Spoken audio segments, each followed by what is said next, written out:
అనమాట అసలు ఆలోచించేది. తర్వాత వాళ్ళు తీసుకున్న నిర్ణయాలకు ఎలాంటి కాన్సిక్వెన్సెస్ వస్తాయి. ఇప్పుడు ఆ బాబు బయటపడడానికి ఏదో ఆలోచించాడు, but how far it is practically దొంగలు బయట చాలా మంది ఉన్నారు, ఎంతో మందిని పట్టుకున్నారు, నన్ను పట్టుకోరా అనే కరెక్ట్ కాన్సిక్వెన్సెస్ వస్తాయి అని వీళ్ళు అనుకోరు అసలు. సో వాళ్ళ దేశం తీసుకునేది కూడా కరెక్ట్.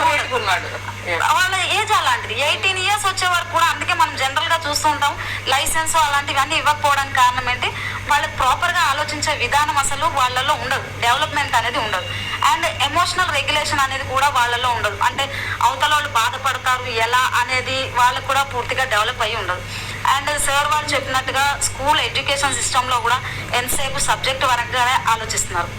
కౌన్సిలర్స్ ని పెడుతున్నారు కొన్ని స్కూళ్ళలో, బట్ నామమాత్రంగా ఉంటున్నారు. వాళ్ళు యాక్చువల్ సబ్జెక్ట్ పక్కన పెట్టేసి వాళ్ళకి వేరే రెస్పాన్సిబిలిటీస్ ఇస్తున్న సందర్భాలు కూడా ఉన్నాయి.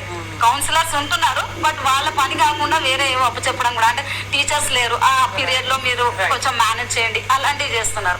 అండ్ ఎంతసేపు మార్కులు వీటిపైన కాన్సన్ట్రేట్ చేయడం వల్ల పేరెంట్స్ కి కూడా బలవంతంగానైనా అలాంటి పనులే చేయాల్సి వస్తుంది. ఇంకొకటి ఏంటంటే ఎంతసేపు ఐటీ ప్రొఫెషనల్స్ ఇలాంటి ఉద్యోగాలు సాఫ్ట్వేర్ ఇలా చెప్తున్నారే తప్ప ఎవరు ప్లేయర్స్ కి కూడా ఫ్యూచర్ ఉంది అని చెప్పట్లేదు.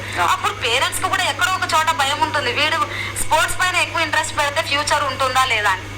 సో అట్లాంటివి కూడా గవర్నమెంట్ కొన్ని తీసుకొస్తే వీళ్ళు కూడా స్పోర్ట్స్ పైన, ఎవరు అన్నారు సచిన్ టెండూల్కర్ లా నువ్వు అని ఎగ్జాంపుల్ తీసుకోవడం కూడా ఎవరు ఇష్టపడరు, అందుకు స్పోర్ట్స్ కి కూడా వాళ్ళు ఎంకరేజ్ చేయరు. సో సైకాలజికల్ గా కూడా వీళ్ళకి ఏంటంటే ఎమోషనల్ రెగ్యులేషన్ ఎలా స్కూళ్ళలో నేర్పించాలి చిన్నప్పటి నుండి.